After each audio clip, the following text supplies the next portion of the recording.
నేనేం ఇప్పుడు రేవంత్ రెడ్డి నేను బ్లేమ్ చేయట్లే. అంటే రేవంత్ రెడ్డి చెప్పాడు, రేవంత్ రెడ్డి నాకు ఒక ఇదేంది మన రాజుగారులు కూర్చునే కుర్చీ లాంటి కుర్చీ వేయండి, వాళ్ళందరికీ ప్లాస్టిక్ కుర్చీలు వేయండి అని రేవంత్ రెడ్డి చెప్పాడు లేదు నాకు తెలియదు. నేను రేవంత్ రెడ్డి నేనే అన్ను, అక్కడ పనిచేసే వాళ్ళు ఎవరో ఒకరు అక్కడ పెట్టింటారు.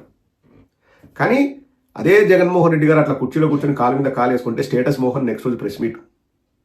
పవన్ కళ్యాణ్ కుక్కల వ్యాన్కి మళ్ళీ డీజిల్ కొట్టించి కింద టైర్లకు గాలి చెక్ చేసి మళ్ళీ కుక్కల వ్యాన్ రెడీ చేశాను. చంద్రబాబు నాయుడు బయటకు వచ్చేసి దీన్ని ఏ విధంగా అభివర్ణించాలో నాకు తెలియట్లేదు, వాళ్ళందరినీ అట్లా చూస్తుంటే మాకు బాధేస్తుందని. ఇంకా ఒక్కొక్క ఈ సినిమా హీరోల ఫ్యాన్స్ బయటికి రావడం, ఎవరు ఈ మెగా ఫ్యాన్సే, వాళ్ళే చేసేది ఈ రచ్చ, ఎవరు చేయరు రావడం. అసలు మా అన్నయ్యకు అవమానం జరిగింది, మా జిలేబీ అన్నయ్యకి ఇలా జరిగింది, మా పకోడీ అన్నయ్యకి ఇలా జరిగింది అని చెప్పేసి వాళ్ళు రావడం. ఓరబ్బా ఇంకా రక్తి కట్టేది నాటకం.